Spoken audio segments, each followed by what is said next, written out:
माननीय निर्णायक मंडल तथा देश का यशस्वी भविष्य मेरे युवा मित्र, शुभ अपराह्न। मैं प्रतिभागी संख्या 12 दिए गए विषय के पक्ष में अपने विचार प्रस्तुत करने जा रही हूँ।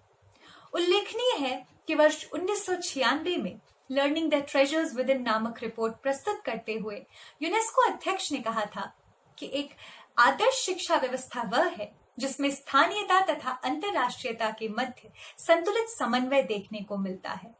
यह वह व्यवस्था है जिसकी जड़ें तो अपनी संस्कृति से जुड़ी होती हैं, किंतु जो नित्य नए ज्ञान और प्रगति की ओर अग्रसर रहती है। नई शिक्षा नीति इस विचार को ही साकार करती है, जहां एक ओर यह विद्यार्थियों में भारतीय मूल्यों को स्थापित करते हुए अपने राष्ट्र के प्रति कर्तव्य बोध को जागृत करेगी, वहीं दूसरी ओर शैक्षिक व्यवस्था में जिज्ञासा और शोध पर बल देते हुए उनकी वैज्ञानिक चेतना को भी आकारित करेगी। दिए गए विषय के अनुरूप अपने वक्तव्य को 2 भागों में विभाजित करते हुए अपने तर्क प्रस्तुत करना चाहेंगे। विषय का प्रथम आयाम है नागरिकों में कर्तव्य निष्ठा का विकास।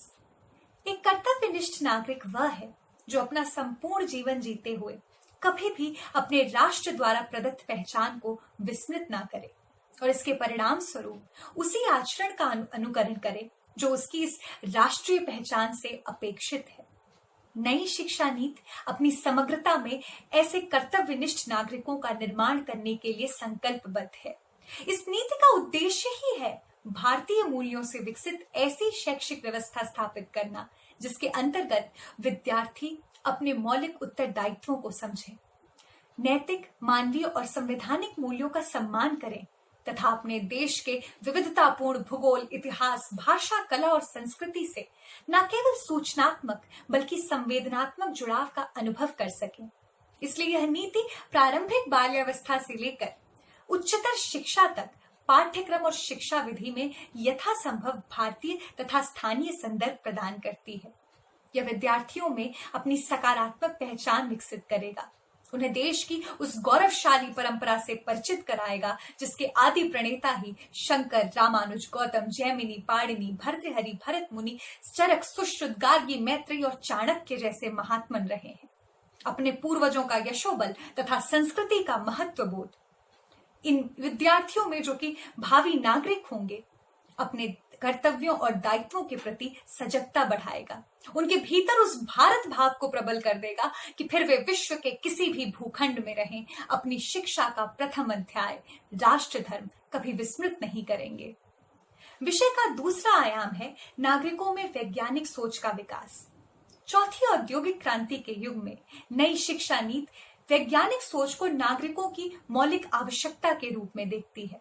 जहां एक ओर यह artificial intelligence, machine learning, coding जैसे विषयों को माध्यमिक कक्षाओं से ही पढ़ाने की बात करती है, तो वहीं दूसरी ओर ऐसे सुझाव भी रखती है जैसे पाठ्यक्रम के व्यवहारिक पक्ष को अधिक महत्व देना, विद्यार्थियों को विषय के चुनाव तथा शिक्षकों को शिक्षा विधियों के चयन हेतु अधिक स्वतंत्रता देना आदि। इस प्रकार के प्रयास का परिणाम यह होगा कि हम एक ऐसा शैक्षिक वातावरण विकसित कर पाएंगे जहां विद्यार्थियों की चिंतन शैली सहज ही वैज्ञानिक होगी।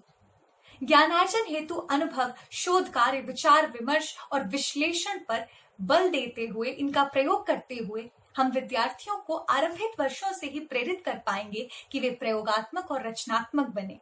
यह इन विद्यार्थियों को कक्षा और किताब से आगे इस विश्व को ही विराट प्रयोगशाला की तरह देखने की क्षमता देगा, जिसका विस्तार समुद्र की गहराई से लेकर उन्मुक्त आकाश की ऊंचाई तक है। इस प्रकार शिक्षा मात्र कुछ सूचनाओं को कंठस्थ करने तक सीमित नहीं रहेगी, बल्कि ऐसे नागरिकों का निर्माण करेगी जिनकी वैज्ञानिक वृत्ति विश्व को निरंतर नए विचार, नए आविष्कार देती रहेगी।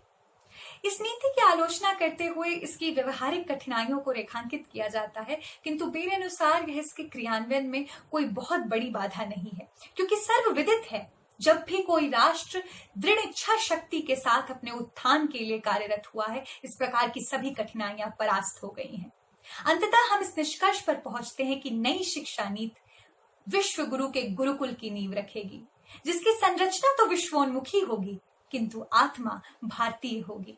यह ऐसे नागरिकों का निर्माण करेगी जो विश्व कल्याण की भावना सहित भारत को गौरव भूषित करेंगे। और तब विजय निश्चित है इस राष्ट्र की, विजय निश्चित है इस राष्ट्र की संस्कृति की, विजय निश्चित है इस राष्ट्र के जीवन मूल्यों की। अतः यह नई शिक्षा नीति नागरिकों में कर्तव्य निष्ठा और वैज्ञानिक सोच विकसित करने में प्रबल रूप से सहायक होगी। धन्यवाद।